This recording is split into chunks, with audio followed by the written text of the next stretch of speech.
আসসালামু আলাইকুম ওয়া রাহমাতুল্লাহি ওয়া বারাকাতুহু। নাহমাদুহু ওয়া নুসাল্লি আলা রাসূলিহিল কারীম, আম্মা বা'দ। প্রিয় দিনী ভাই ও বোনেরা, আপনারা যেখান থেকে আমাদের এই লাইভটি দেখছেন, আপনাদেরকে আন্তরিক শুভেচ্ছা ও অভিনন্দন জানাই। প্রিয় দিনী ভাই ও বোনেরা, আপনারা আগে থেকে অবগত আছেন যে আমি একটা পোস্ট করেছিলাম যে আজকে রাত 9টার সময় লাইভে আসবো ইনশাআল্লাহ।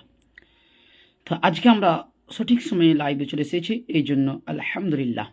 প্রিয় সুধীবৃন্দ, আজকে আমাদের এই লাইভটি চলবে প্রশ্ন উত্তর। যে কেউ আমাদেরকে প্রশ্ন করতে পারবেন ইনশাআল্লাহ। আপনাদের প্রশ্নের উত্তর আমরা ইলমি এবং তাহকিকি দিব। প্রিয় সুধীবৃন্দ, তাহলে আপনারা আমাদেরকে যারা প্রশ্ন করেছেন হোয়াটসঅ্যাপের মাধ্যমে তাদের প্রশ্নগুলো আমরা তাদের প্রশ্নের জবাব দেবো ইনশাআল্লাহ। সম্মানিত সুধীবৃন্দ, আমাদেরকে সর্বপ্রথম প্রশ্ন করেছেন রহমাতুল্লাহ ধুলিয়ান থেকে প্রশ্ন করেছেন, যে প্রশ্নটা করেছেন দর্শক মণ্ডলী আপনারা লক্ষ্য করুন, প্রশ্নটা করেছে রহমাতুল্লাহ ধুলিয়ান থেকে। তিনি প্রশ্ন করেছেন যে আসসালামু আলাইকুম, ফরজ নামাজের আগে যেটা সুন্নাত আছে সেটা যদি না পড়তে পাই, সলাতের পরে পড়তে গেলে আগে পড়ার মতে ফজিলত আছে কি? ওয়ালাইকুম সালাম ওয়া রাহমাতুল্লাহি ওয়া বারাকাতুহু। জি, মানে ধরেন যে সুন্নাত নামাজটা আছে ওই সুন্নাত নামাজটা সঠিক সময়ে পড়তে পারলেন না, বলছে সুন্নাত আছে সে বলছে ফরজ নামাজের আগে যেটা সুন্নাত আছে সেটা যদি না পড়তে পাই, সলাতের পরে পড়তে গেলে আগে পড়ার মতো ফজিলত আছে কি? জি, সেই সলাত পড়তে গেলে আপনি নেকি পাবেন, কিন্তু আগের মতো নেকি পাবেন না। অর্থাৎ যেমন ধরেন ফজরের 2 রাকাত সুন্নাত, সহি মুসলিম 725 নম্বর হাদিস, যে আল্লাহ নবী সাল্লাল্লাহু আলাইহি সাল্লাম বলেছেন রাকআতুল ফজরি খায়রুম মিনাদ দুনিয়া ওয়া মা ফিহা। ফজরের 2 রাকাত নামাজ দুনিয়া এবং দুনিয়ার মধ্যে যা কিছু আছে সবচেয়ে বেশি উত্তম। তো এই 2 রাকাত নামাজ যদি আপনি ফজরের নামাজের পূর্বে, ফজরের ফরজ নামাজের পূর্বে যদি আপনি পড়তে না পারেন, যদি পরে পড়েন, তাহলে আগের মতো আপনি নেকি পাবেন না। নেকি পাবেন কিন্তু আগের মতো আপনি নেকি পাবেন না। কেন? প্রত্যেকটা নামাজের একটা সময় রয়েছে, সময়ের ইসলামের মধ্যে দাম অবশ্যই রয়েছে। বিস্তারিত জানার জন্য, সময়ের মূল্য কতটুকু রয়েছে এই বিষয়টা জানার জন্য শেখ আবুল গুদ্দার একটা বই রয়েছে, আবুল ফাতা আবুল গুদ্দার একটা বই রয়েছে, সময়ের মূল্য বুঝতেন যারা, সময়ের মূল্য, এই বইটা আপনারা পড়বেন, সেখানে বিস্তারিত পেয়ে যাবেন সময়ের মূল্য সম্পর্কে। হ্যাঁ, শুক্রিয়া, জাযাকুমুল্লাহ খায়রান। আপনার প্রশ্নের জবাব আমরা দিয়েছি। হ্যাঁ, আরেক ভাই প্রশ্ন করেছেন আমাদেরকে, যে আপনাদেরকে প্রশ্নটা আমি দেখাচ্ছি এবং আপনারা আমাদেরকে এখনও কমেন্ট বক্সে প্রশ্ন করতে পারেন, ইনশাআল্লাহ আপনাদের সেই প্রশ্নের ইলমি এবং তাহকিকি জবাব দেওয়ার চেষ্টা করব। হ্যাঁ, সম্মানিত সুধীবৃন্দ, অনেকেই আমাদেরকে প্রশ্ন করছেন, আমরা প্রশ্নের জবাব একের পর এক বের করছি। আচ্ছা, একটু অপেক্ষা করুন। জি, আপনার আব্দুল কাবির ভাই কমেন্ট করেছেন, মানে আমাদের আজনা চাঁচকি থেকে।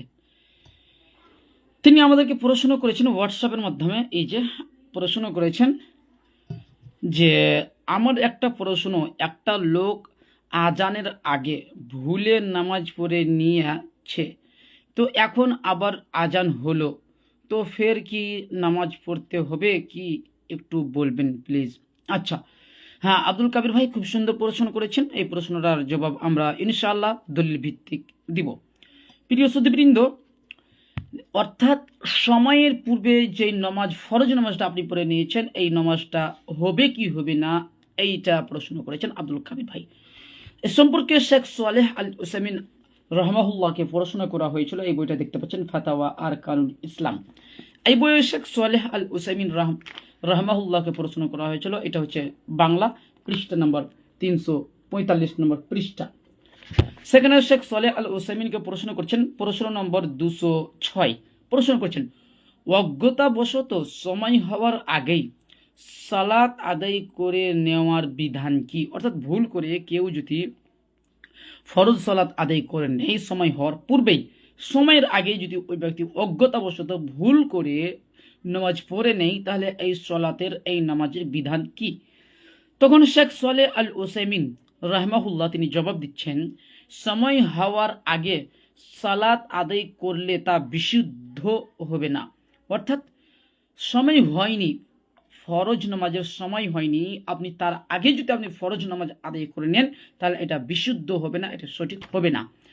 কেননা আল্লাহ বলেন, অর্থাৎ আল্লাহ তাআলা পবিত্র কোরআনুল কারীমের মধ্যে বলেছেন, ইন্নাস সালাতা কানাত আলাল মুমিনিনা কিতাবাম মাওকুতা, নিশ্চয় নির্দিষ্ট সময়ে সালাত আদায় করা মুমিনদের উপর ফরজ করে দেওয়া হয়েছে। সূরা নিসা আয়াত নম্বর 103। তাছাড়া রাসূল সাল্লাল্লাহু আলাইহি সাল্লাম প্রত্যেক সালাতের জন্য সময় নির্দিষ্ট করে দিয়েছেন। যেমন তিনি বলেন, ওয়াক্তু জোহরে ইজা জালাতিশ শামস, জোহরের সময় শুরু হবে সূর্য যখন পশ্চিম আকাশে ঢলে পড়বে। এভাবে প্রত্যেক সালাতের সময় নির্ধারণ করা হয়েছে। অতএব যে ব্যক্তি সময় হওয়ার আগেই সালাত আদায় করে নিবে তা ফরজ হিসেবে আদায় হবে না। অর্থাৎ সময় হওয়ার আগেই যদি আপনি সেটা আদায় করে নেন ফরজ নামাজটা, তাহলে ওটা ফরজ নামাজ গণ্য হবে না, ওটা ফরজ নামাজ হবে না। তারপরে তিনি বলছেন এটা কোন নামাজ হবে সেটা বলছেন, তবে তা নফল হয়ে যাবে। অর্থাৎ আপনি অজ্ঞতাবশত আপনি সময় হওয়ার আগেই ধরেন জোহরের নামাজ পড়ে নিলেন কিংবা আসরের নামাজ পড়ে নিলেন, তাহলে এটা ফরজ সলাত হবে না, তবে এটা নফল সলাত হয়ে যাবে, এটা নফল সলাত হবে।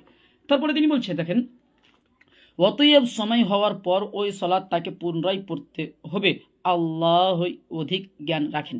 অর্থাৎ সময় হওয়ার পর ওই ব্যক্তিকে আবার সলাত আদায় করতে হবে, ফরজ সলাত আবার আদায় করতে হবে।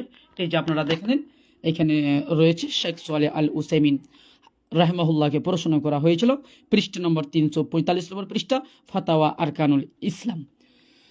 হ্যাঁ, সম্মানিত সুধীবৃন্দ, এরপরে আমাদেরকে আরেক ভাই প্রশ্ন করেছেন, যে প্রশ্নটা করেছেন আমাদেরকে, আচ্ছা নামটা আমরা দেখছি, প্রশ্ন করেছে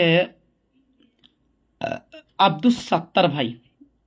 প্রশ্ন করেছেন যে মাতৃগর্ভে যেই বাচ্চা জন্মগ্রহণ করে, অর্থাৎ মাতৃগর্ভে যেই বাচ্চা রয়েছে এখন পর্যন্ত সেই বাচ্চার আপনার রূহ ফুঁকা হয়নি, অর্থাৎ আপনার 120 দিনের পূর্বে যদি ওই বাচ্চা মৃত্যুবরণ করে তাহলে ওই বাচ্চার কি জানাজার নামাজ রয়েছে? জি, প্রশ্ন করেছেন আব্দুস সাত্তার ভাই। জি, এই প্রশ্নটা নিয়ে খুব মতভেদ রয়েছে, আমাদের আহলে হাদিসের মধ্যেও অনেক মতভেদ রয়েছে। আপনার শেখ আব্দুল জালিল তিনিও এটা নিয়ে মতভেদ করেছে। তিনি বলছেন যে এমন বাচ্চার জানাজার নামাজ নেই, কিন্তু আসলে এমন বাচ্চার জানাজার নামাজ আছে যেই বাচ্চা মায়ের মাতৃগর্ভে চলে এসেছে কিন্তু এখন পর্যন্ত রূহ ফুঁকা হয়নি, তার আগেই যদি ওই বাচ্চা মৃত্যুবরণ করে তবুও ওই বাচ্চার জানাজার নামাজ আছে। দলিল, আগে আমরা তাদের দলিলটা খণ্ডন করব যারা বলেছেন যে মাতৃগর্ভে যদি সন্তান মৃত্যুবরণ করে রূহ ফুকার পূর্বে তাহলে ওই বাচ্চার জানাজার নামাজ নেই। এই হাদিসটার আগে আমরা জবাব দেব। জি, এই হাদিসটা আছে তিরমিজির মধ্যে, হাদিস নম্বর 1032 নম্বর হাদিস। হাদিসটি কি? আত্তিফুলু লা ইউসাল্লা আলাইহি, অর্থাৎ বাচ্চাদের জানাজার নামাজ নেই, ওয়ালা ইয়ারিসু, তারা ওয়ারিসও হবে না, ওয়ালা ইউরাসু, তাদেরকে ওয়ারিস করা হবে না, হাত্তা ইয়াস্তাহিল, যতক্ষণ পর্যন্ত তারা জন্মগ্রহণ করার সময় তাদের একটা শব্দ না পাওয়া যাবে, চিখ মারার শব্দ না পাওয়া যাবে, অতক্ষণ পর্যন্ত তাদের জানাজার নামাজ নেই। এই যে এই হাদিসটি রয়েছে সুনানে তিরমিজির মধ্যে, হাদিস নম্বর 1032 নম্বর হাদিস। জি, এই হাদিসটি জয়ীফ। কেন? এই হাদিসের সনদে একজন রাবি রয়েছে যার নাম হচ্ছে আবু জুবাইর, তিনি বিখ্যাত মুদাল্লিস রাবি, তিনি তাদলিস করেছেন, তার তাদলিসের কারণে এই হাদিসটি জয়ীফ। আরেকটি হাদিস রয়েছে এবং এই হাদিসটির আরেকটি শাহিদ রয়েছে কোথায়? আপনার ইবনে মাজার মধ্যে 1508 নম্বর হাদিসে এই হাদিসের শাহিদ সাক্ষী স্বরূপ হাদিস রয়েছে কি? ইজাস তাহালা সাবিয়্যু, বাচ্চা যখন জন্মগ্রহণ করে তখন যদি চিখ মারে তথা একটা আওয়াজ করে, সুল্লিয়া আলাইহি, তখন তার জানাজার নামাজ আদায় করা হবে, বা উররিসা, এবং তাকে ওয়ারিসও বানা হবে। এই যে এই হাদিসটি আছে, এই হাদিসটিও জয়ীফ। সুনানে ইবনে মাজার মধ্যে যে হাদিসটা আছে হাদিস নম্বর 1508, এই হাদিসটাও জয়ীফ। কেন? এই হাদিসের সনদে একজন রাবি রয়েছে যার নাম হচ্ছে রাবি বিন বদর, তিনি মাতরুক রাবি, পরিত্যক্ত রাবি। হাফিজ ইবনে হাজার আসকালানী রাহমাহুল্লাহ তাকে মাতরুক বলেছেন, পরিত্যক্ত রাবি বলেছেন তাকরিবুত তাহজিব রাবি নম্বর 1883 নম্বর রাবিতে। এবং এই হাদিসের সনদও আরেকজন রাবি রয়েছে যার নাম হচ্ছে আবু জুবাইর, তিনি এই হাদিসের তাদলিস করেছে, আর তার তাদলিসের কারণে এই হাদিসটি জয়ীফ। আরেকটি হাদিস রয়েছে, এই হাদিসের আরেকটি সাক্ষী স্বরূপ হাদিস রয়েছে, যেটা সহিহ ইবনে হিব্বানের মধ্যে রয়েছে, হাদিস নাম্বার 6032 নম্বর হাদিস। কিন্তু এই হাদিসটিও জয়ীফ। কেন? এই হাদিসের সনদে আরেকজন রাবী রয়েছে, যার নাম হচ্ছে সুফিয়ান এবং আবু জুবাইর। তারা দুইজনেই হচ্ছে মুদাল্লিস রাবী, আর তারা দুইজনেই এই হাদিসের মধ্যে তাদলিস করেছে। অতএব এই হাদিসটি জয়ীফ।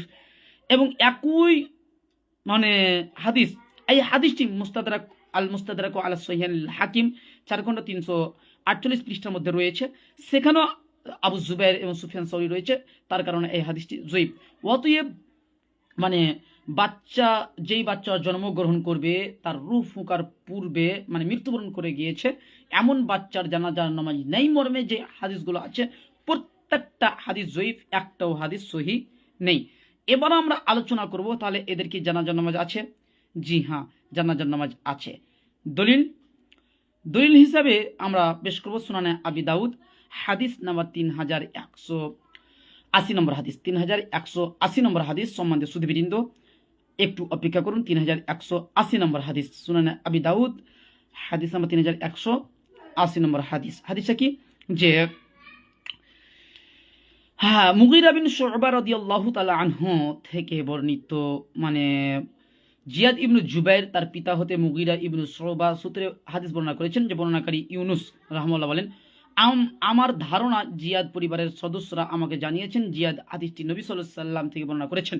রাসূলুল্লাহ সাল্লাল্লাহু আলাইহি সাল্লাম বলেছেন, বাহনে আরোহী ব্যক্তি লাশের পিছনে পিছনে চলবে এবং পায়ে হাঁটা ব্যক্তি লাশের পিছনে, মানে বলছে আর রাকিবু ইয়াসিরু খলফাল জানাজাতি ওয়াল মাসি ইয়ামশি খলফাহা ওয়া আমামাহা ওয়া আন ইয়ামিনিহা ওয়া আন ইয়াসারিহা করিবান মিনহা ওয়া সিকতু ইউসাল্লা আলাইহি ওয়া ইউদআ লিওয়ালিদাইহি বিল মাগফিরাতি ওয়ার রাহমা।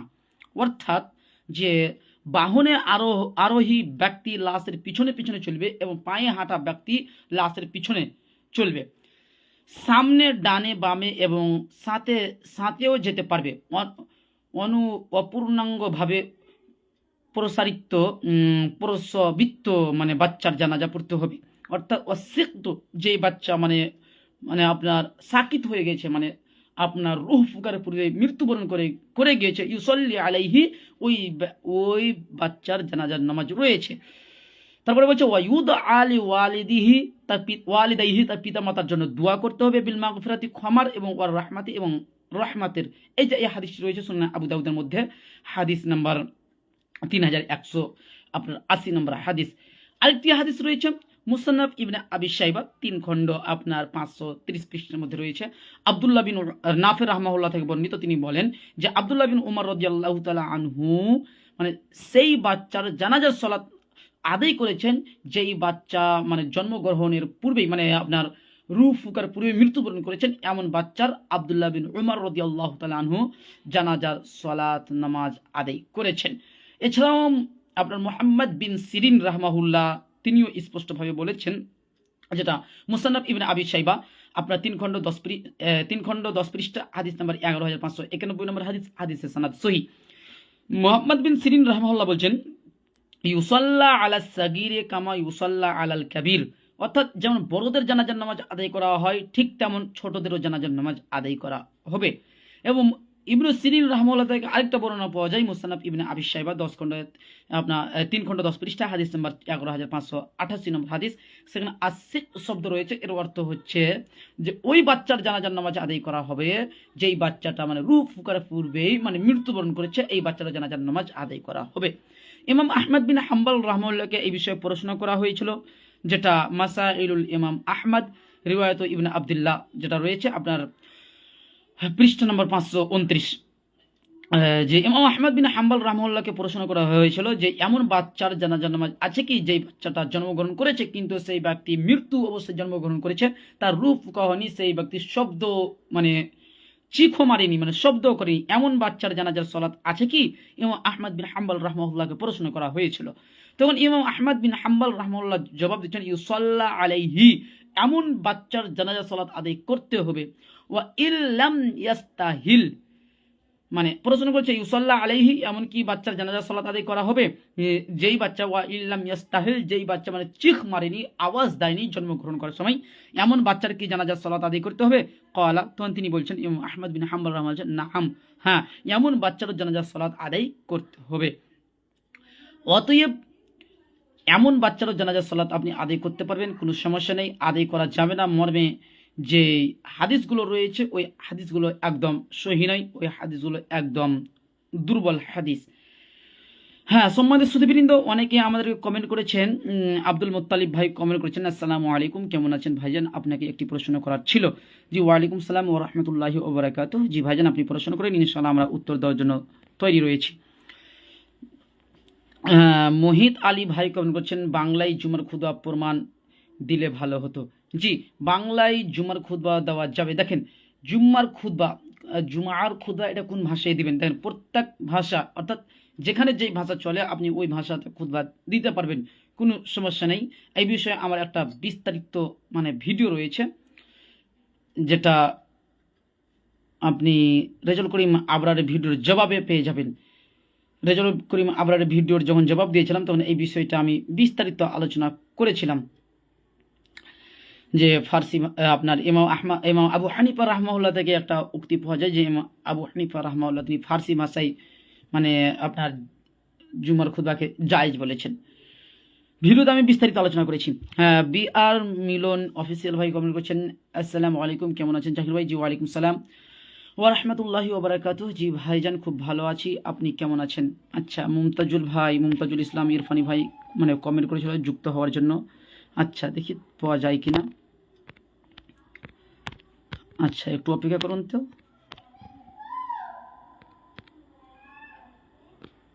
আচ্ছা, মুমতাজুল ইসলাম, আচ্ছা আইডিটা পাচ্ছি না। হ্যাঁ, এমডি জাকারিয়া ভাই কমেন্ট করছেন, ভাই যুক্ত হব কিভাবে? জি, যুক্ত হবেন, আপনি রিকোয়েস্ট পাঠান, ইনশাল্লাহ আমরা অ্যাকসেপ্ট করবো। দুটা দেখবেন লোগো আছে মানুষের মতো, সেখানে আপনি রিকোয়েস্ট পাঠান, আমরা অ্যাকসেপ্ট করে নেব ইনশাআল্লাহ। এম আর এম সাইফুর ভাই কমেন্ট করছেন, আসসালামু আলাইকুম ওয়া রাহমাতুল্লাহ, কেমন আছেন ভাইজান? জি, ওয়ালাইকুম আসসালাম ওয়া রাহমাতুল্লাহি ওয়া বারাকাতুহু। জি ভাইজান, খুব ভালো আছি, আপনি কেমন আছেন? সলমান ভাই কমেন্ট করছেন, আসসালামু আলাইকুম, কেমন আছেন ভাইজান? জি, ওয়ালাইকুম সালাম ওয়া রাহমাতুল্লাহি ওয়া বারাকাতুহু। জি, খুব ভালো আছি, আপনি কেমন আছেন? জি, হ্যাঁ, জাকিবুর রহমান ভাই কমেন্ট করছেন, আসসালামু আলাইকুম, যাদের আকীদা বিশুদ্ধ হয়, বিশুদ্ধ নয়, অর্থাৎ ভ্রান্ত আকীদার লোক, তাদের প্রতি কিরূপ আচরণ করতে হবে? ওয়ালাইকুম সালাম ওয়া রাহমাতুল্লাহি ওয়া বারাকাতুহু। দেখেন, যাদের আকীদা সঠিক নয় তাদের সাথে আপনি কিরূপ ব্যবহার করবেন, কিরূপ আচরণ করবেন? দেখেন, ব্যবহার আপনি তাদের সাথে সঠিক করবেন, ব্যবহার তাদের সাথে আপনি সঠিক করবেন।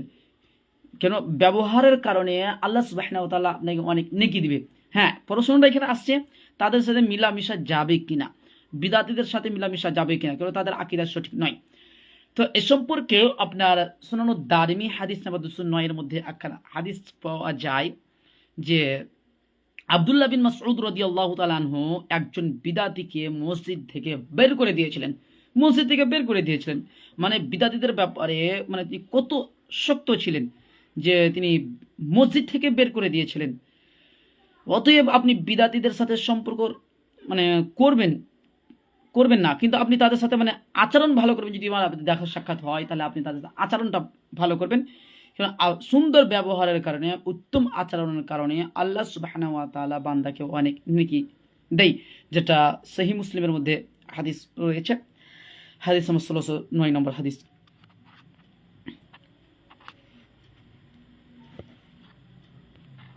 আচ্ছা,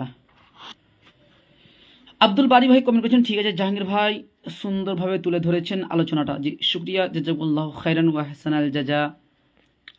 আচ্ছা,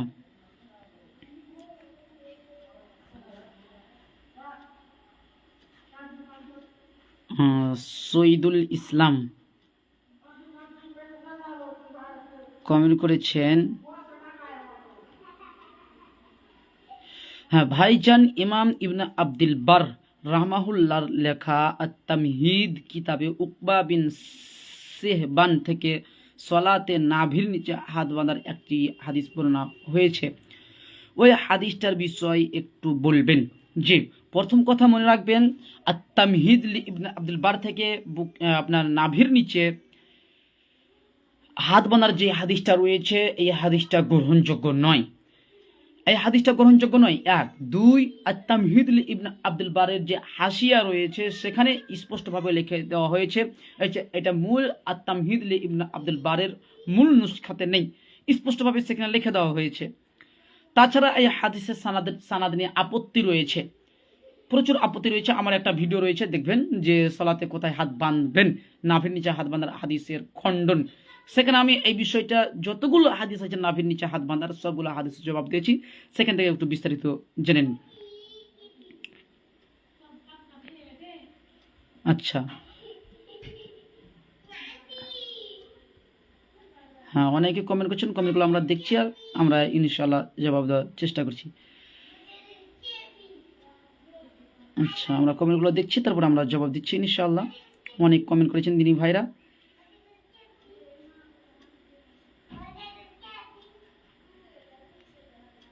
আচ্ছা, কমেন্টগুলো একে চলে যাচ্ছে তো। হ্যাঁ, ওয়াসিকুল ভাই কমেন্ট করছেন, আসসালামু আলাইকুম ভাইজান, আপনার বাড়ি পাকুড় জেলা, গ্রামের নাম কি? ওয়ালাইকুম সালাম ওয়া রাহমাতুল্লাহি ওয়া বারাকাতুহু। জি ভাইজান, আমার বাড়ি পাকুড় জেলা, গ্রাম হচ্ছে মনিরামপুর, চাঁচকির পার্শ্বে, ইলামির পার্শ্বে, মানে গ্রামটা হচ্ছে মনিরামপুর। আচ্ছা, শুক্রিয়া, জাযাকুমুল্লাহু খাইরান। আচ্ছা, অনেকে কমেন্ট করছেন।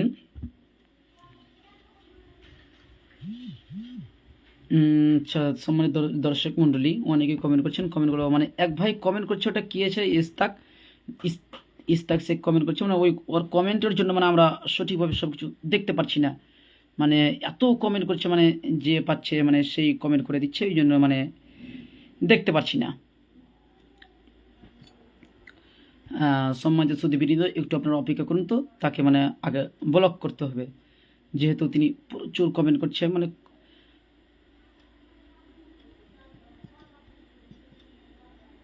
আচ্ছা, একটু অপেক্ষা করুন তো, তাকে আগে ব্লক করে দিই।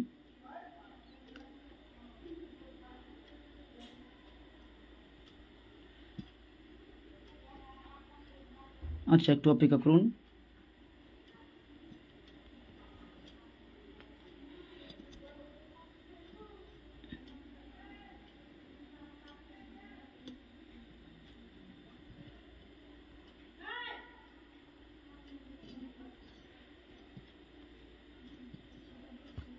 আচ্ছা,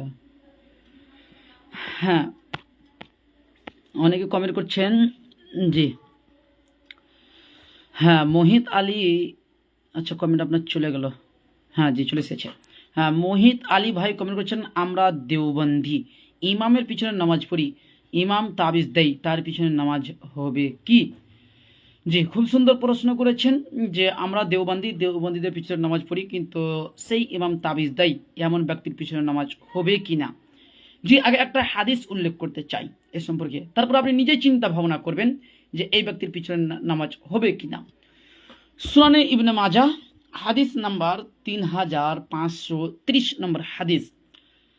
হাদিসটা অধ্যায় রচনা করছেন ইমাম ইবনে মাজাহ রাহমাহুল্লাহ, তাবিজ লটকানোর ব্যাপারে অধ্যায় রচনা করছেন।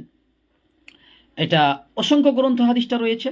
আবু দাউদের মধ্যে রয়েছে হাদিস নাম্বার 3883 নম্বর হাদিস, আবু দাউদের 3883 নম্বর হাদিস, এবং মুস্তাদরাক আলা সহিহাইনের মধ্যে রয়েছে হাদিস নাম্বার 7505 নম্বর হাদিস, ইত্তেহাফুল মাহরার মধ্যে রয়েছে 10,453 পৃষ্ঠার মধ্যে রয়েছে। অসংখ্য গ্রন্থে হাদিসটা রয়েছে, কিন্তু ইবনে মাজার মধ্যে যে হাদিসটা রয়েছে, এখানে আপনার আমাশ আছে, তিনি তাদলিস করেছে, কিন্তু এই হাদিস সাকির স্বরূপ হাদিস আপনার আল মুস্তাদরাক আলা সহিহাইনের মধ্যে রয়েছে, এই জন্য হাদিসটা সহিহ।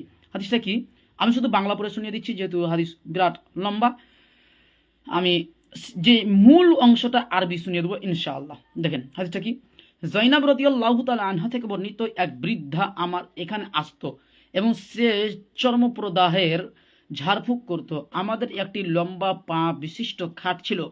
আব্দুল্লাহ রাদিয়াল্লাহু তাআলা আনহু ঘরে প্রবেশের সময় সশব্দে কাশি দিতেন। একদিন তিনি আমার নিকট প্রবেশ করলেন। সে তার গলার আওয়াজ শুনতে পেয়ে একটু আড়াল হলো। তিনি এসে আমার পাশে বসলেন এবং আমাকে স্পর্শ করলে এক গাছি সুতার স্পর্শ পেলেন, মানে এক গাছি সুতার স্পর্শ পেলেন। কথা খেলে লক্ষ্য করেন, মানে কি বলছেন যে একটা সুতার স্পর্শ পেলেন, মানে একটা সুতা দেখলেন শরীরের মধ্যে, মানে ধাগা যাকে বলা হয়। তিনি জিজ্ঞেস করলেন এইটা কি, অর্থাৎ এই ধাগাটা এই সুতাটা কি। আমি বললাম চর্মপ্রদাহের জন্য সুতা পরা বেঁধেছি। তিনি সেটা আমার গলা থেকে টেনে ছিঁড়ে ফেললেন এবং তা ছুঁড়ে ফেলে দিয়ে বললেন, আব্দুল্লাহর পরিবার শিরক মুক্ত হলো, আব্দুল্লাহর পরিবার শিরক মুক্ত হলো। মানে কি বলছে দেখেন, আব্দুল্লাহর পরিবার শিরক মুক্ত হলো। কি বলছে দেখেন, ফা মাসানি ফা ওয়াজাদা মাসা খয়তিন, খয়তিন মানে ধাগা সুতা, এটা একটা সুতাকে তিনি স্পর্শ করলেন। যে ফামাসানি ওয়াজাদা, তিনি মানে ছুলেন, ফামাসানি তিনি আমাকে ছুলেন, ফাওয়াজাদা তিনি পেলেন, মাসা খাইতিন একটা ধাগা স্পর্শ করলেন, মানে আমার শরীরের মধ্যে একটা ধাগা পেলেন। ঠিক আছে, ইবনু মাজার হাদিস। ফাকালা, তখন তিনি বলছেন, মা হাজা, এটা কি? ফাকুলতু, আমি বলছি, রুকান লি ফিহি মিনাল হুমরাতি ফাজাজাবাহু ওয়া কাতাআহু ফারামা বিহি ওয়াকালা লাকাদ আসবাহা আলু আব্দুল্লাহি আগনিয়া আনিশ শিরক। মানে এই ধাগাটা থাকার কারণে আব্দুল্লাহ বিন মাসউদ রাদিয়াল্লাহু তাআলা আনহু বলছেন যে আগনিয়া, আল্লাহ সুবহানাহু ওয়া তাআলা আমাদেরকে বাঁচিয়ে নিয়েছেন আনিশ শিরকে, শিরক থেকে। তার মানে কি বললেন যে আপনার ধাগা লটকানোই হচ্ছে শিরক, এক নম্বর। দুই নম্বর তিনি বলছেন, সামি'তু রাসূলুল্লাহ সাল্লাল্লাহু আলাইহি ওয়াসাল্লাম ইয়াকুল, কেন আমি আল্লাহর রাসূল সাল্লাল্লাহু আলাইহি সাল্লামকে বলতে শুনেছি, তিনি বলেছেন যে মন্ত্র রক্ষক বচ গিট যুক্ত মন্ত্রপুত সুতা হলো শিরকের অন্তর্ভুক্ত। মানে গিট যুক্ত মন্ত্রপুত আর সুতা হলো আপনার শিরকের অন্তর্ভুক্ত। যেখানে সুতাকে শিরক বলছে, না তাবিজ কিভাবে শিরক হবে না? তাবিজটা তো আপনার সুতার ভিতরেই ভরা থাকছে, তাবিজটা সুতার ভিতরেই ভরা থাকছে, তারপরে আপনি তাবিজটা লটকাচ্ছেন। তো যে তাবিজ, মানে তাবিজ তো অনেকে শিরক বলেছেন, কিন্তু এই সুতাটাই যদি শিরক হয় তাহলে তাবিজটা কেন হবে না? সম্বন্ধে শুধু বিলীন কথা বোঝার চেষ্টা করবেন। মানে এই সুতাটা লটকানোই হচ্ছে শিরক, যেটা আব্দুল্লাহ বিন মাসউদ রাদিয়াল্লাহু তাআলা আনহু তিনি স্পষ্টভাবে বলে দিলেন। আর স্পষ্টভাবে তাবিজ ইব্রাহিম নাখঈ রাহমাহুল্লাহ তিনি স্পষ্টভাবে আরেকটা হাদিস শুনেন, যে আপনার আরেকটা হাদিস রয়েছে আপনার 3,307 নম্বর হাদিস মুআত্তা ইমাম মালিকের মধ্যে রয়েছে। সেখানে মানে আপনার তাবিজ আপনার ধাগা লটকানোকে, সুতা লটকানোকে না জায়েজ বলা হয়েছে। সেখানে সাইদ বিন মুসাইব রাদিয়াল্লাহু তাআলা আনহু থেকে এর বর্ণনা পাওয়া যায়, এছাড়াও আরও অনেক সাহাবী থেকে বর্ণনা পাওয়া যায়। ইব্রাহিম নাখঈ রাহমাহুল্লাহ তিনি বিখ্যাত একজন তাবিঈ, তিনি বলছেন যে তাবিজ লটকানো মাকরু। আর মাকরু কাকে বলে সেটা আমি বেরেলভীদের বই থেকে দেখিয়েছি, এটা হারামের উপর দালালত করে। আর আমি এটা দেখাই মাকরু কাকে বলে, এটা আপনাদেরকে আমি দেখিয়ে দিচ্ছি। আপনার ইব্রাহিম নাখঈ রাহমাহুল্লাহ তাবিজ লটকানোকে মাকরু বলেছেন। মুসান্নাফ ইবনে আবি শাইবা 7 খণ্ড 376 পৃষ্ঠা, হাদিস নাম্বার 23,496 নম্বর হাদিসের মধ্যে ইব্রাহিম নাখঈ রাহমাহুল্লাহ তাবিজকে মানে আপনার মাকরু অপছন্দ বলেছেন। ঠিক আছে, এবার আরেকটা দেখুন মাকরু কাকে বলে, আমি দেখাচ্ছি বেরেলভীদের বই থেকে। আচ্ছা একটু অপেক্ষা করুন। হ্যাঁ, মাকরু শব্দটা কিসের জন্য ব্যবহার হয় আমি আপনাদেরকে দেখাচ্ছি। এই যে এই বইটা দেখতে পাচ্ছেন, এই বইটার নাম হচ্ছে ইরফানের শরিয়াত। ইরফানের শরিয়াত বইয়ে মানে মাকরু, মানে আপনার মাকরু কাকে বলে সেটা বলছে দেখেন, যে বলছে বাহরুর রায়িক ফিকা গ্রন্থে পূর্বোক্ত কথার ব্যাখ্যা স্বরূপ উল্লেখ আছে। ওয়াজাহিরু আন্নাহা তাহরিমিয়া লিআন্নাহাল মুরাদ ইনদা ইতলাকিহিম। অর্থাৎ মাকরু শব্দটি যখন সাধারণভাবে বলা হয় তখন উহা হারাম অর্থে প্রযোজ্য হয়। অর্থাৎ মাকরু শব্দটা যখন সাধারণ হিসেবে আসবে তখন এটা আপনার হারাম হিসেবে ধরা হবে। তো অতএব এটা মানে একটা হারাম বলে গণ্য হচ্ছে। তারপরে ফতোয়া স্বামী রাদুল মুহতারে মন্দিরে প্রবেশের ব্যাখ্যায় উল্লেখ আছে, ফাইদা হারুমাদ দুখুল ফাসসালাত আউলা। অর্থাৎ হিন্দু মন্দিরে, খ্রিস্টান গির্জায় প্রবেশ করা যেখানে হারাম, তাহলে তথায় নামাজ পড়া অনিবার্য। আচ্ছা, একাধিক জায়গায় মানে তিনি মাকরুকে মানে কি বলেছে, মাকরুকে তিনি হারাম বলেছে। আর আমরা স্পষ্টভাবে ধাগাকে আমরা কি পেলাম, যেটা শিরক, ধাগা লটকানো, গলায় ধাগা লটকানো কিংবা আপনি যেখানে ধাগা লটকানো এটা শিরক। তাহলে শিরককারীর পিছনে নামাজ হবে না। তাহলে যেই ব্যক্তি তাবিজ লটকায় কিংবা ধাগা লটকায় এই ব্যক্তির পিছনে নামাজ হবে না। এই সম্পর্কে ইমাম আহমদ বিন হাম্বল রাহমাহুল্লাহকে জিজ্ঞাসা করা হয়েছিল, যে ব্যক্তি মানে তাবিজের বিধান কি এ সম্পর্কে তাকে জিজ্ঞাসা করা হয়েছিল। তো ইমাম আহমদ বিন হাম্বল রাহমাহুল্লাহ চারজন ইমামের মধ্যে একজন বিখ্যাত ইমাম, যে তিনি বলছেন যে কোরআন দিয়ে তাবিজ লটকানোর ব্যাপারে প্রশ্ন করা হয়েছে, যেটা মাসাইলু ইসহাক ও আহমদের মধ্যে রয়েছে। প্রথম খণ্ড 193 পৃষ্ঠা, ফাকরা নম্বর হচ্ছে আপনার 382 নম্বর, এবং আত্তামহিদুল ইবনে আব্দুল বার 17 খণ্ড 164 পৃষ্ঠার মধ্যে রয়েছে। তিনিও স্পষ্টভাবে এটাকে নাজায়েজ বলেছেন, স্পষ্টভাবে নাজায়েজ বলেছেন। অতএব তাবিজ লটকানো থেকে আপনি বিরত থাকবেন, তাবিজ লটকানো থেকে বিরত থাকতে হবে, এটাই হচ্ছে সঠিক মতামত। আচ্ছা, আশা করছি বিষয়টা ভাই স্পষ্ট হয়েছে। আচ্ছা, রেজাউল মোল্লা ভাই কমেন্ট করছেন যে আসসালামু আলাইকুম, বলছি ভাইজান আমাদের মসজিদটা হচ্ছে দোতলা, জুম্মার দিনে আমাদের দোতলার ওপরে নামাজ পড়তে হয়, কিন্তু 2-3 জন নিচের তলার মসজিদে ঢোকার গেটে দাঁড়িয়ে নামাজ পড়ে, কিন্তু ওপরের তালার কাতার ফাঁকা থাকে, সেখানে কি নামাজ হবে? ওয়ালাইকুম সালাম ওয়া রাহমাতুল্লাহি ওয়া বারাকাতু। জি ভাইজান, এই বিষয়টা নিয়ে মতভেদ আছে। তো বিশুদ্ধ মত হচ্ছে যে, যেটা দারুল উলুম দেওবন্দ সহ আপনার যতগুলো মানে আহলে হাদিসের ফতোয়া সহ, দারুল উলুম দেওবন্দের ফতোয়া সহ যতগুলো আপনি ফতোয়া নিয়ে নেন, দারুল উলুম দেওবন্দের যদি আপনি ফতোয়া নেন, ফতোয়া নম্বর হচ্ছে আপনার সওয়াল নম্বর হচ্ছে 17,000 1,07,200 আপনার 1,72,228 নম্বর প্রশ্ন, সেখানে দারুল উলুম দেওবন্দ থেকে প্রশ্ন করা হয়েছিল, এবং ফতোয়া নম্বর হচ্ছে আপনার 1286 ফতোয়া নম্বর। সেখানে মানে দারুল উলুম দেওবন্দকে একই প্রশ্ন করা হয়েছিল, তখন দারুল উলুম দেওবন্দ ফতোয়া দিয়েছিলেন, এবং আহলে হাদিসেরও এটি ফতোয়া, যেটা ফতোয়া উলামা আহলে হাদিস যেটা রয়েছে গ্রন্থ, সেখানে একই ফতোয়া আছে। ফতোয়াটা কি, যে যতদূর পর্যন্ত মসজিদের অংশ আছে এবং সামনে যদি দুটা কাতার ফাঁকা না থাকে, ধরেন আপনার গেট আছে, ইমাম সাহেব ধরেন আপনার সামনে নামাজ পড়াচ্ছে, যাই নামাজে মেহরাবের ওইখানে, তার পিছনে 2টা কাতার রয়েছে, কিন্তু ওই 2টা কাতারের লোক আছে, আর তার পিছনে আরেকটা কাতার যেটা দরজা পড়ছে। তো ওই দরজাতে যদি মানুষ নামাজ পড়ে তাহলে ওইটার নামাজ হয়ে যাবে, কেন এটা একটা মসজিদের অংশ পড়ছে। তো এটার নামাজ বিশুদ্ধ হয়ে যাবে ইনশাআল্লাহ, কোনো সমস্যা নেই। আচ্ছা,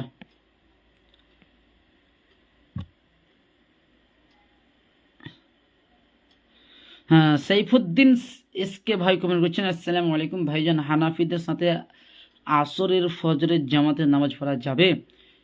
হ্যাঁ, ওয়ালাইকুম সালাম ওয়া রাহমাতুল্লাহি ওয়া বারাকাতুহু। দেখেন, প্রথম কথা হচ্ছে সঠিক সময়ে নামাজ পড়া হচ্ছে উত্তম, বেশি নেকি বেশি। কেন আল্লাহ সুবহানাহু ওয়া তাআলা সূরা নিসার 103 নম্বর আয়াতে আল্লাহ সুবহানাহু ওয়া তাআলা বলে দিয়েছেন, ইন্নাস সালাতা কানাত আলাল মুমিনিনা কিতাবাম মাওকুতা, অর্থাৎ নিশ্চয় নির্দিষ্ট সময়ে সালাত আদায় করা মুমিনদের উপর ফরজ করে দেওয়া হয়েছে। অর্থাৎ নির্দিষ্ট সময়ে যদি আপনি সালাত আদায় করেন, নামাজ আদায় করেন, তাহলে এটা আপনি নেকি বেশি পাবেন। আর হানাফিদের সাথে যদি আপনি আদায় করেন তাহলে আপনি নেকি একটু কম পাবেন। কেন? তারা বিলম্ব করে সালাত আদায় করে, আর বিলম্ব করা সালাতের মাঝে বিলম্ব করা এটা একটা মুনাফিকের আলামত, মানে সলাৎকে বিলম্ব করা এটা একটা মুনাফিকের আলামত, যেটা আবু দাউদের বর্ণনা রয়েছে। সম্মানিত সুধীবৃন্দ একটু অপেক্ষা করুন। আবু দাউদের বর্ণনা রয়েছে, হাদিস নাম্বার 1643 নম্বর হাদিসটা লক্ষ্য করুন, 1643 নম্বর হাদিস আবু দাউদের। আমি হাদিসটা আপনাদেরকে পড়ে শুনিয়ে দিচ্ছি। 1643 নম্বর হাদিস, যে সৌবান রাদিয়াল্লাহু তাআলা থেকে বর্ণিত, তিনি বলেন রাসূলুল্লাহ সাল্লাল্লাহু আলাইহি ওয়াসাল্লাম বলেছেন যে মান তাকাফফালা লি আল্লাহ ইয়াসআলান নাস শাইয়ান। আচ্ছা, এটা নয়। আচ্ছা, আপনার আরেকটা হাদিস আছে, হাদিসটা মানে চেঞ্জ হয়ে গেছে, পাচ্ছি না। আচ্ছা, একটু অপেক্ষা করুন, আমি বের করছি। মানে বিলম্ব করে সালাত আদায় করা এটা একটা মুনাফিকের আলামত আছে। আচ্ছা, হাদিসটা পাচ্ছি না এই মুহূর্তে। হ্যাঁ, সম্মানিত সুধীবৃন্দ একটু আপনি অপেক্ষা করুন, আমরা হাদিসটা আপনার খুঁজছি।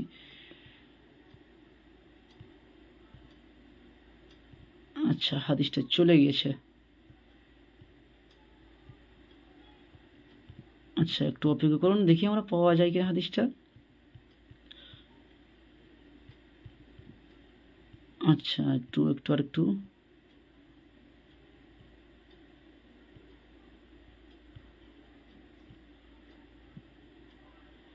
হ্যাঁ, আবু দাউদের মানে মূল আরবি যেটা রয়েছে ওটা প্রথম গ্রন্থ 166 পৃষ্ঠা, সেখানে স্পষ্টভাবে রয়েছে যে দেরি করে সলাত আদায় করা হচ্ছে আপনার মুনাফিকের একটা আলামত। অতএব আপনি সলাতে দেরি করবেন না, সময় হওয়ার মাত্রই আপনি সলাত আদায় করে নেবেন। যেমন সলাৎ সময় হয়ে যাবে তেমন আপনি সলাৎ আদায় করে নেবেন। আব্দুল গাফফার ভাই কমেন্ট করেছেন যে তিনি প্রশ্ন করছেন যে আদম আলাইহিস সালামের ভাষা কি ছিল। আচ্ছা, খুব সুন্দর প্রশ্ন। আদম আলাইহিস সালামের ভাষা কি ছিল? আচ্ছা, একটু অপেক্ষা করুন। দেখেন, আদম আলাইহিস সালামের ভাষা কি ছিল এই নিয়ে মতভেদ রয়েছে। আপনার ইবনু আব্বাস থেকে একটা বর্ণনা পাওয়া যায় যে আদম আলাইহিস সালামের ভাষা আরবি ছিল। আদম আলাইহিস সালামের ভাষা আরবি ছিল। এই নিয়ে প্রচুর মতভেদ আছে। আমি প্রথমে বলেছি যে প্রচুর মতভেদ আছে। সম্মানিত সুধীবৃন্দ, চলুন একটু আমি আলোচনা করি তাহলে আদম আলাইহিস সালামের মানে ভাষা কি ছিল। তো এ সম্পর্কে আল মুফাসসিল ফি তারিখিল আরব ক্বাবলা আল ইসলাম 16 খণ্ড 171 পৃষ্ঠার মধ্যে বলছেন যে সেখানে বলছেন যে ফালাম্মা কানা আদামু ফিল জান্নাতি কানা লিসানুহুল আরাবিয়্যা, অর্থাৎ আদম আলাইহিস সালামের ভাষা জান্নাতের মধ্যে আরবি ছিল।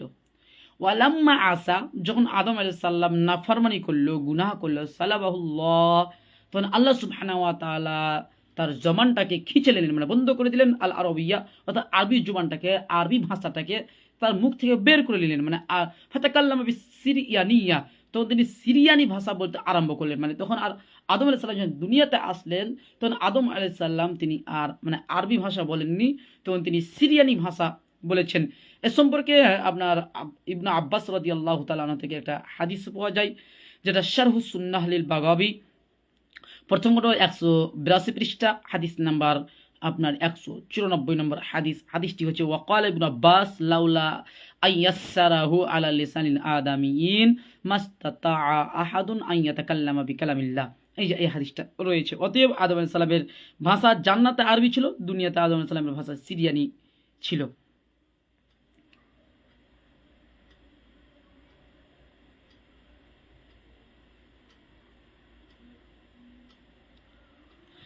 হ্যাঁ, হ্যাঁ, আব্দুল মুত্তালিব ভাই কমেন্ট করেছেন হ্যাঁ যে আচ্ছা, কমেন্ট আপনার চলে গেছে।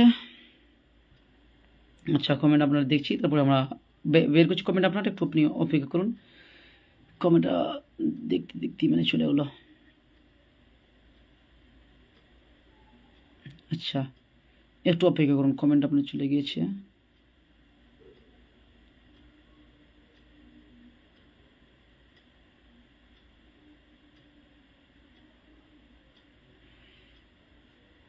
সমাজের সুধীবৃন্দ, আর যাদের প্রশ্ন রয়েছে আমাদেরকে এখনও প্রশ্ন করতে পারেন, ইনশাআল্লাহ আমরা জবাব দেওয়ার চেষ্টা করব।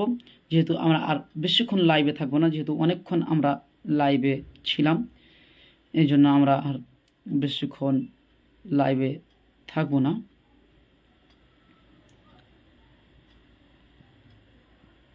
হ্যাঁ, প্রশ্ন করেছেন যে হ্যাঁ, প্রশ্ন পেয়ে গেছি। আব্দুল মুত্তালিব ভাই প্রশ্ন করেছেন, আসসালামু আলাইকুম ভাইজান, আমাকে একজন ভাই বলেছেন মুসলিম শরীফ নাকি হাদিস আছে যারা রফল ইয়াদাইন করাটাকে ঘোরার মতো বলে নামাজ পড়ে।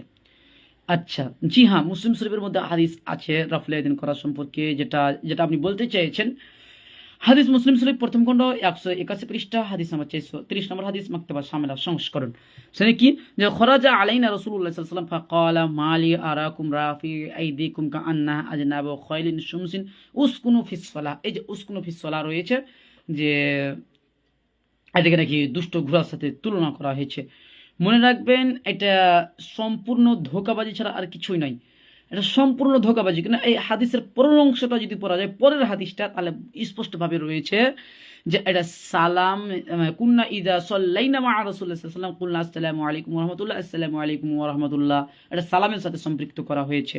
অর্থাৎ সালামের সময় সালামের সাথে মানে আপনার হাতটা এইভাবে আপনার এইভাবে নাড়ানো হয়েছিল, মানে সালামের সাথে এটা কথা উল্লেখ হচ্ছে। আরেকটা এটা তাশাহুদের ক্ষেত্রে বলা হয়েছে দ্বিতীয় নম্বর হচ্ছে আপনার এই হাদিসের ব্যাপারে মাহমুদুল হাসান দেওবন্দি সাহেব তিনি স্পষ্টভাবে বলছেন, যেটা তাকরিরে শাইখুল হিন্দ পৃষ্ঠা নম্বর 65 মাতবুয়া ইদারাত তালিফাত আশরাফিয়া মুলতান থেকে যেটা রয়েছে সেখানে স্পষ্টভাবে রয়েছে 65 পৃষ্ঠাতে।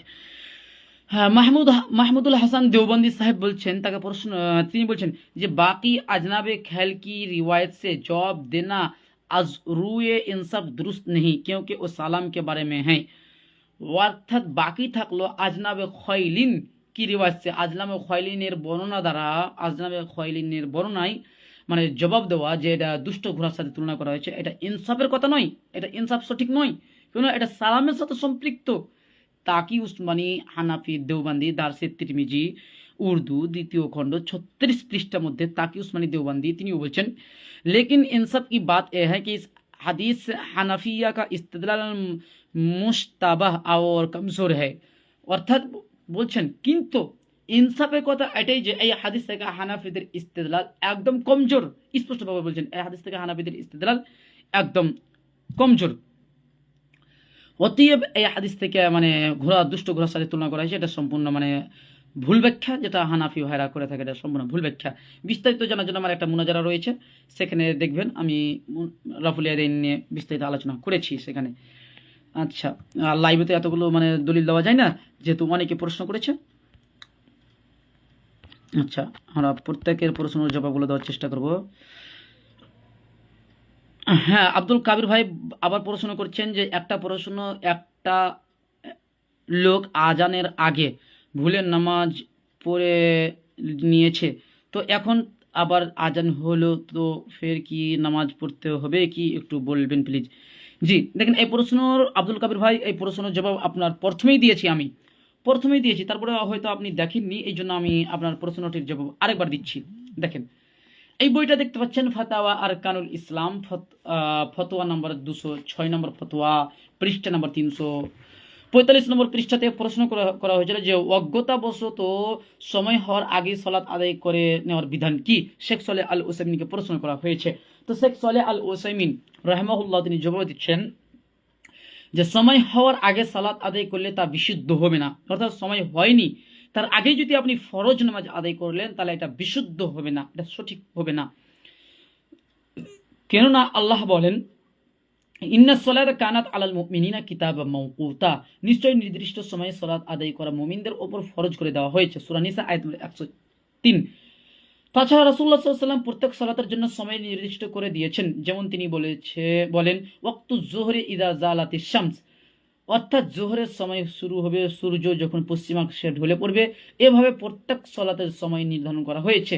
অতএব যে ব্যক্তি এখানে দেখেন, অতএব যে ব্যক্তি সময় হওয়ার আগেই সালাত আদায় করে নিবে তা ফরজ হিসেবে আদায় হবে না, অর্থাৎ আপনি সময় হওয়ার আগেই যদি সালাত আদায় করেন তাহলে এটা ফরজ সালাত হিসেবে গ্রহণ হবে না। তারপরে বলছেন অতএব যে ব্যক্তি সময় হওয়ার আগেই সালাত আদায় করে নিবে তার সালাত হবে না, তবে তা নফল হয়ে যাবে, এটা আপনার নফল সালাত হয়ে যাবে, তাকে নফলের সব দেওয়া হবে, কিন্তু ফরজের সব দেওয়া হবে না। অতএব সময় হওয়ার পর ওই সালাত তাকে পুনরায় পড়তে হবে, এবং যখনই সময় হয়ে যাবে তখন ওই সালাত তাকে পুনরায় আদায় করতে হবে, একদম পুনরায় মানে তাকে আদায় করে নিতে হবে। স্পষ্টভাবে শেখ সালেহ আল উসাইমিন হাফিজা রাহমাহুল্লাহ তিনি স্পষ্টভাবে বলছেন। হ্যাঁ, সম্মানিত সুধীবৃন্দ, আরও অনেকে কমেন্ট করছেন। আচ্ছা, কমেন্ট করছেন।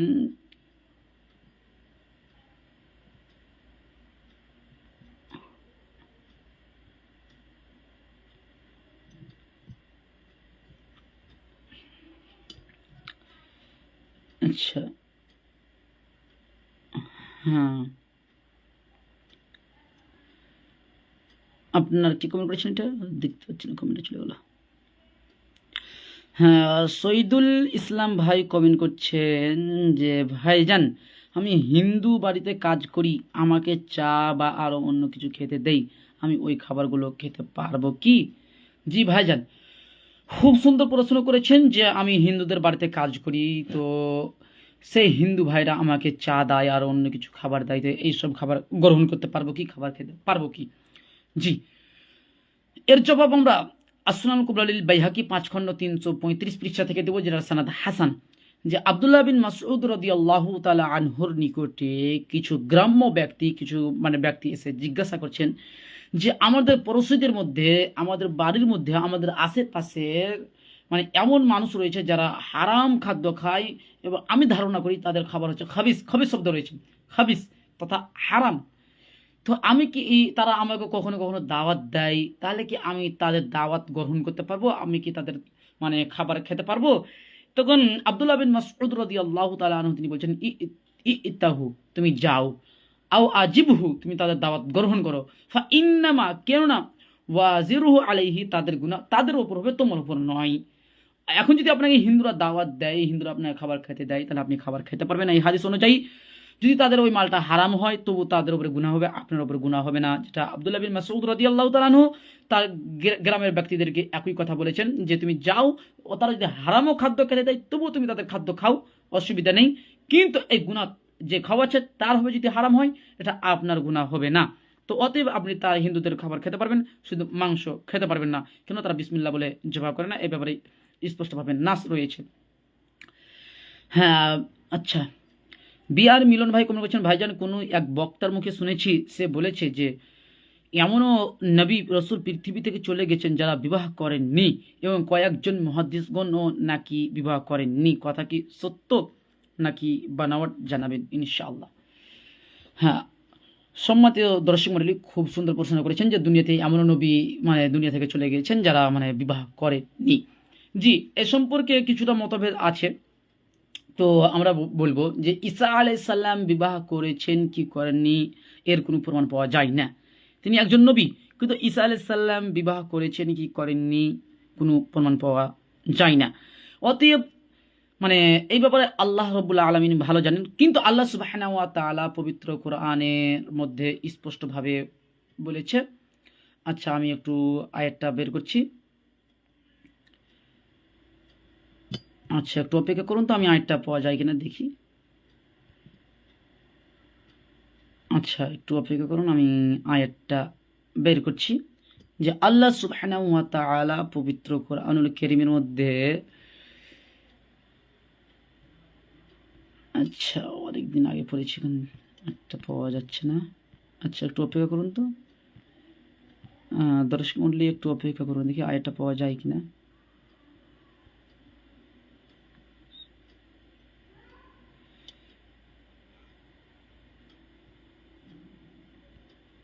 আচ্ছা, একটু অপেক্ষা করুন তো।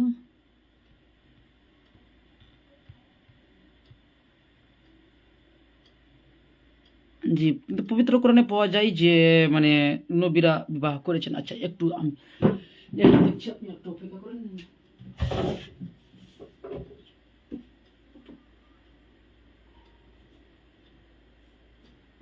সম্মত, হ্যাঁ, যে নবীরা বিবাহ করেছেন এর প্রমাণ কিছু পাওয়া যায়, যে নবীরা বিবাহ করেছেন। একটু অপেক্ষা করুন, আমি বের করছি একটু।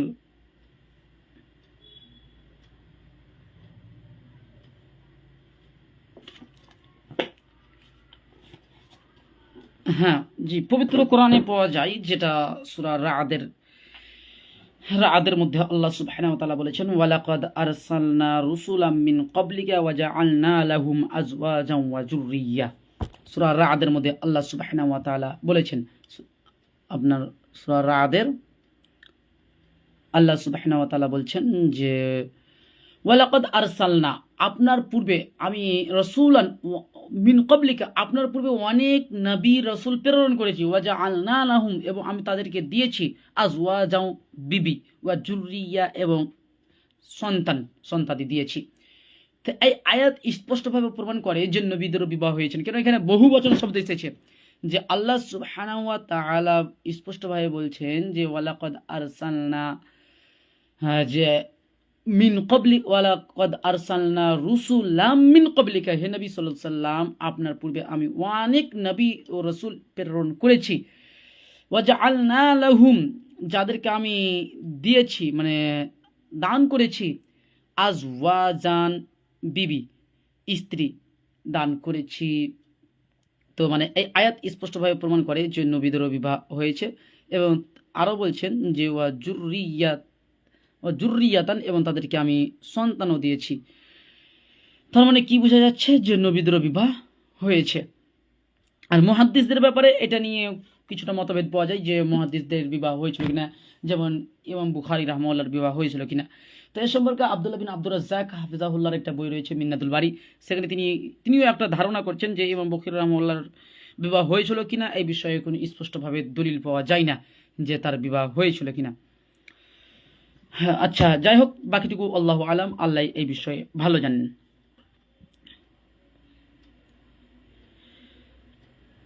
আচ্ছা, সারাফাত ভাই কমেন্ট করছেন, আল্লাহ ভাইকে অনেক জ্ঞান দিয়েছেন।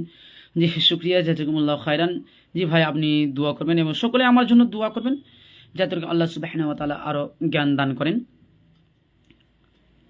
হ্যাঁ, আব্দুল কাবির ভাই কমেন্ট করছেন যে মানুষ মারা গেলে কি মাইকে এলান দেওয়া যাবে কি? জি হ্যাঁ, মানুষ মারা গেলে মসজিদের মাইকে এলান দেওয়া যাবে। এই বিষয়ে আমার একটা স্বতন্ত্র এই ব্যাপারে ভিডিও আছে যে মৃত্যু ব্যক্তির এলান করা যাবে কিনা। এই বিষয়ে যদি আমি এখন আলোচনা করি তাহলে সময় অনেকক্ষণ লেগে যাবে যে মৃত্যু ব্যক্তির এলান দেওয়া যাবে কিনা। তারপরে আমি সংক্ষিপ্ত দলিল পেশ করি যে মৃত্যু ব্যক্তির এলান দেওয়া যাবে কিনা।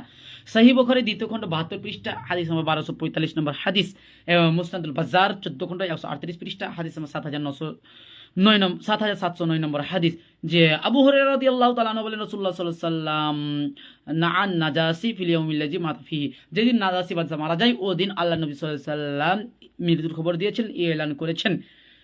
তো এই হাদিস অনুযায়ী স্পষ্টভাবে প্রমাণ করে যে মৃত্যু ব্যক্তির খবর দেওয়া যাবে, এলান করা যাবে। বিখ্যাত বিখ্যাত একজন মানে সাহাবী রাফি বিন খাদিজ রাদিয়াল্লাহু তাআলা আনহুর বিবি উম্মে আব্দুল হামিদ রাদিয়াল্লাহু তাআলা আন তিনি ইসাবা ফি তাবিঈজ সাহাবা গ্রন্থের মধ্যে রয়েছে 8 খন্ডে 631 পৃষ্ঠা, সেখানে বর্ণিত হয়েছে যে হ্যাঁ, রাফি বিন খাদিজ রাদিয়াল্লাহু তাআলা আনহুর বিবি তিনি বলছেন যে ফামাতা বাদাল আসরে, যে তার স্বামী রাফি বিন খাদিজ রাদিয়াল্লাহু তাআলা আনহু আসর নামাজের পর মৃত্যুবরণ করলেন। উমর রাদিয়াল্লাহু তাআলা আনহু কাছে নিয়ে আসা হলো। ফাকিলা, এবং উমর রাদিয়াল্লাহু তাআলা আনহুকে বলা হলো, ইয়া আবা আব্দুর রহমান, হে আবি আব্দুর রহমান, মাতা রাফি ইবনে খাদিজ, রাফি বিন খাদিজ রাদিয়াল্লাহু তাআলা আনহু মৃত্যুবরণ করেছে। ফাতারাহমা, আপনি তার জানাজার নামাজ পড়িয়ে দিন। ফাতারাহমা আলাইহি, আপনি তার জানাজার নামাজ পড়িয়ে দেন। ক্বালাতান, তিনি বলছেন, ইন্না মিথলা রাফি, রাফি এমন একজন ব্যক্তি, লা ইখরাজু বিহি, তার জানাজার নামাজ বের করা হবে না, হাত্তা, অতক্ষণ পর্যন্ত, ইউজানা মান হাওলাল মদিনাতি মিনাল কুরা, যতক্ষণ পর্যন্ত মদিনার অলিতে গলিতে ওই ব্যক্তি এলান না করা হবে অতক্ষণ পর্যন্ত তার জানাজার নামাজ পড়ানো হবে না। ফালাম্মা খরাজনা, যখন আমরা বের হয়ে গেলাম, বি জানাজাতিহি, জানাজার নামাজের জন্য, ফাসুল্লি আলাইহি, তখন তার জানাজার নামাজ পড়ানো হলো। যা ইবনে উমর আসলেন, হাত্তা জালাসাতান, ইবনে উমর রাদিয়াল্লাহু তাআলা বসলেন, আলা রাসিল কবর, কবরের মাথার উপরে। এই হাদিস প্রমাণ করে যে মৃত্যু ব্যক্তিরও খবর দেওয়া যাবে, যেটা মুআজ্জামুল কাবির তাবারানী 4 খন্ড 239 পৃষ্ঠার মধ্যে রয়েছে, হাদিস নাম্বার 42 নম্বর হাদিস। এবং এই হাদিসের আরেকটি শাহিদ স্বরূপ হাদিস রয়েছে। আর অসংখ্য সালাফগণ মৃত্যু ব্যক্তির জন্য মাইকে এলান দেওয়াকে জায়েজ বলেছেন। এই ব্যাপারে আমার স্বতন্ত্র ভিডিও রয়েছে, সেখানে দেখে নিতে পারেন। হ্যাঁ, বি আর মিলন ভাই কমেন্ট করছেন যে আমরা শুনে থাকি যে বিবাহ না করলে সে কখনোই জান্নাতে যেতে পারবে না, এই কথা কি গ্রহণযোগ্য? জি, বিবাহ না করলে সে ব্যক্তি জান্নাতে যেতে পারবেন না, এই কথা গ্রহণযোগ্য নয়, একদম এই কথা গ্রহণযোগ্য নয়। দেখেন, বিবাহ করা কয়েক প্রকার রয়েছে। দেখেন, বিবাহ করা হচ্ছে মুস্তাহাব, আবার বিবাহ করা হচ্ছে ওয়াজিব, আবার কখনো কখনো বিবাহ করা হচ্ছে ফরজ, আবার কখনো বিবাহ করা মানে সঠিক নয়, এটা একদম না জায়েজ। বিস্তারিত জানার জন্য এই বইটা যেটা জাদুল খাতিব রয়েছে, লেখক আহলে হাদিসের লেখক ডক্টর হাফিজ মোহাম্মদ ইসহাক জাহিদ, এই বইটা পড়বেন, বিবাহ অধ্যায়টা পড়বেন, সেখানে বিস্তারিত পেয়ে যাবেন। যেহেতু এটা আলোচনা সাপেক্ষ, এটা লম্বা আলোচনা করতে হবে। হ্যাঁ হ্যাঁ, সম্মানিত সুধীবৃন্দ, অনেকে আমাদের কমেন্ট করছেন, অনেকে রিকোয়েস্ট পাঠিয়ে রেখেছেন। জি, আমরা মোটামুটি অনেকক্ষণ পর্যন্ত লাইভে ছিলাম, যে আমরা একের পরে এক আরও কমেন্টগুলো দেখছি, তারপরে আমরা আর আমাদের হাতে মাত্র 3 মিনিট সময় রয়েছে, তারপরে আমরা ইনশাল্লাহ আমাদের লাইভটি বন্ধ করে দেবো। হ্যাঁ, রহমত ভাই কেমন আছেন? আসসালামু আলাইকুম। জাহাঙ্গীর ভাই কেমন আছেন? জি ওয়ালাইকুম সালাম, খুব ভালো আছি, আপনি কেমন আছেন? আব্দুর রাজ্জাক শেখ সরবেরিয়া থেকে কমেন্ট করছেন, আসসালামু আলাইকুম ওয়া রাহমাতুল্লাহ, কেমন আছেন স্যার? ওয়ালাইকুম সালাম ওয়া রাহমাতুল্লাহি ওয়া বারাকাতুহু। জি ভাইজান, খুব ভালো আছি, আপনি কেমন আছেন? হ্যাঁ, শাকিল ভাই কমেন্ট করেছেন, শেখ আপনাকে বলছি যে আমরা যে জানাজা পড়ি, জানাজাতে সূরা ফাতিহা পড়ে না আমাদের জানাজা হচ্ছে কি? আচ্ছা, জানাজার নামাজে সূরা ফাতিহা পড়ে না, এদের জানাজার নামাজ হবে কিনা, খুব সুন্দর প্রশ্ন করেছেন। প্রথম কথা হচ্ছে জানাজার নামাজে সূরা ফাতিহা পাঠ করতে হবে, জানাজার নামাজেও সূরা ফাতিহা পাঠ করতে হবে। কেন? রাসূলুল্লাহ সাল্লাল্লাহু আলাইহি ওয়াসাল্লাম বলেছেন, সহিহ বুখারী হাদিস নাম্বার 756 নম্বর হাদিস, যে লা সলাতা, কোনো সলাত নাই, লিমান, ওই ব্যক্তির জন্য, ফাতিহাতুল কিতাব, যেই ব্যক্তি সলাতে নামাজে সূরা ফাতিহা পাঠ করলো না, ওই ব্যক্তির কোনো সলাত নামাজ নেই। অতএব সলাতে সূরা ফাতিহা পাঠ করতে হবে। এই হাদিসটা এটা সব ক্ষেত্রেই মানে প্রযোজ্য হবে, সলাতেও সূরা ফাতিহা পাঠ করতে হবে। তার আরেকটা হাদিস নিলেন যে সলাতে সূরা ফাতিহা পাঠ করবেন কিনা জানাজার নামাজে, যে আব্দুল্লাহ বিন আব্বাস রাদিয়াল্লাহু তাআলা আনহু তিনি এটা সম্পর্কে বলছে যে তাআলামু, যাতে করে তোমরা জানে নাও, আন্নাহা সুন্নাতুন, যে এটাও নবী সাল্লাল্লাহু আলাইহি সাল্লামের সুন্নাত, নাসাই শরীফের হাদিস, যে এটাও একটা নবী সাল্লাল্লাহু আলাইহি সাল্লামের সুন্নাহ। অতএব জানাজার নামাজেও সূরা ফাতিহা পাঠ করতে হবে। যেমন আপনার তালহা বিন আব্দুল্লাহ বিন আউফ, একজন তাবিঈ, তিনি বলছেন যে আপনার হাদিসটা রয়েছে সহিহ বুখারীর মধ্যে, হাদিস নাম্বার 1335 নম্বর হাদিস, যে সাল্লাইতু খালফা ইবনে আব্বাস, আমি ইবনে আব্বাস রাদিয়াল্লাহু তাআলা আনহুর পিছনে নামাজ পড়েছি, আলা জানাজাতিন, জানাজার নামাজ, ফাকরা, তিনি পাঠ করেছেন বে ফাতিহাতুল কিতাব, সূরা ফাতিহা, স্পষ্টভাবে তিনি সূরা ফাতিহা পাঠ করেছেন। অতএব জানাজার নামাজে সূরা ফাতিহা পাঠ করতে হবে। আরেক বর্ণনায় স্পষ্টভাবে রয়েছে যে লে তাআলামু, যাতে করে তোমরা জেনে নাও, আন্নাহা সুন্নাতুন, যে এটাও নবী সাল্লাল্লাহু আলাইহি ওয়াসাল্লামের একটা সুন্নাত, এটাও একটা নবী সাল্লাল্লাহু আলাইহি ওয়াসাল্লামের সুন্নাত। সম্মানিত সুধীবৃন্দ, আমরা অনেকক্ষণ পর্যন্ত লাইভে ছিলাম, আমাদের লাইভের সময় মানে হয়ে গেছে শেষ করার। আমরা 10টা পর্যন্ত লাইভ করি, তো 10টা বেজে গিয়েছে। ইনশাল্লাহ আবার আমরা পরশুদিন, কালকে তো লাইভ আসা হবে না, আবার ইনশাল্লাহ আমরা পরশুদিন লাইভে আসবো, এবং যেসব প্রশ্নগুলো থেকে গিয়েছে সেসব প্রশ্নের জবাব আমরা ইনশাল্লাহ আবার প্রশ্নের জবাব দেবো। তো সম্মানিত সুধীবৃন্দ, যারা আমাদের এই লাইভটি দেখছেন, আপনাদেরকে একটা কথা বলবো, যারা প্রশ্ন আমাদের করতে চান তারা আমার হোয়াটসঅ্যাপ নম্বরে দয়া করে প্রশ্ন করবেন। আমি হোয়াটসঅ্যাপ নম্বর আপনাদেরকে দেখিয়ে দিচ্ছি। আমার হোয়াটসঅ্যাপ নম্বরে যদি আপনারা প্রশ্ন করেন, তাহলে প্রশ্নগুলো আমার দেখতে খুব সহজ হয়। এই যে আমার হোয়াটসঅ্যাপ নম্বর, এটা দেখতে পাচ্ছেন, এই হোয়াটসঅ্যাপ নম্বরে আপনারা প্রশ্ন করবেন। হোয়াটসঅ্যাপ নম্বর হচ্ছে আপনার 9508385488, 9508385488। এই নম্বরে আপনারা হোয়াটসঅ্যাপ করবেন, তাহলে আমরা প্রশ্নের জবাবগুলো ইনশাআল্লাহ দিতে পারবো। খুব তাড়াতাড়ি আপনাদের প্রশ্নের জবাবগুলো আমরা দিতে পারবো। আর কমেন্টগুলো করছেন, তো কমেন্টগুলো মানে চলে যাচ্ছে, অনেকে কমেন্ট করছে, তো কমেন্টগুলো চলে যাচ্ছে। এই জন্য আমরা বলবো, যারা আমাদেরকে প্রশ্ন করতে চান, যারা আমাদেরকে ভালোবাসেন, যারা জ্ঞান অর্জন করতে চান, তাহলে আমাদেরকে আপনারা হোয়াটসঅ্যাপের মাধ্যমে প্রশ্ন করবেন। ইনশাআল্লাহ আমরা আপনাদের প্রশ্নের জবাব দেওয়ার চেষ্টা করব। শুকরিয়া, জাযাকুমুল্লাহু খাইরান। আমরা অনেকক্ষণ পর্যন্ত লাইভে ছিলাম। আল্লাহ সুবহানাহু ওয়া তাআলা আপনাদের প্রত্যেককেই সঠিক পথে কবুল করুক, আমিন। এবং যারা আমাদের এই লাইভটি দেখছিলেন, আল্লাহ সুবহানাহু ওয়া তাআলা তাদেরকে উত্তম প্রতিদান দান করুক, আমিন। এবং সাথে সাথে যারা আমাদের এই লাইভটি লাইক, কমেন্ট, শেয়ার করবে, আল্লাহ সুবহানাহু ওয়া তাআলা তাদেরকে যেন উত্তম প্রতিদান দান করেন। কেন? আল্লাহ রাসূল সাল্লাল্লাহু আলাইহি ওয়াসাল্লাম বলেছেন, মান দাল্লা আলা খায়রিন, যে ব্যক্তি কোনো ব্যক্তিকে ভালো কাজের দিকে আহ্বান করলো, তাহলে ওই ব্যক্তিও ওই ব্যক্তির নেকি পাবে, যে ব্যক্তি ওই আমলটা করবে। অতএব আপনি এই ভিডিওটা যদি শেয়ার করেন, তাহলে হয়তো বা যদি একজন যদি আমল করে, তাহলে আপনিও নেকি পেতে থাকবেন। অতএব ভিডিওগুলো বেশি বেশি করে শেয়ার করবেন। আল্লাহ সুবহানাহু ওয়া তাআলার কাছে দোয়া করি, হে আল্লাহ, আপনি আমাদের সকলকে সঠিক বুঝে তারপরে আমল করার তৌফিক দান করুন, আমিন। সম্মানিত সুধীবৃন্দ, আপনারা আমাদেরকে দয়া করে হোয়াটসঅ্যাপে প্রশ্নগুলো করবেন। আজকের মতো এখানে বিদায় নিচ্ছি। আসসালামু আলাইকুম ওয়া রাহমাতুল্লাহি ওয়া বারাকাতুহু।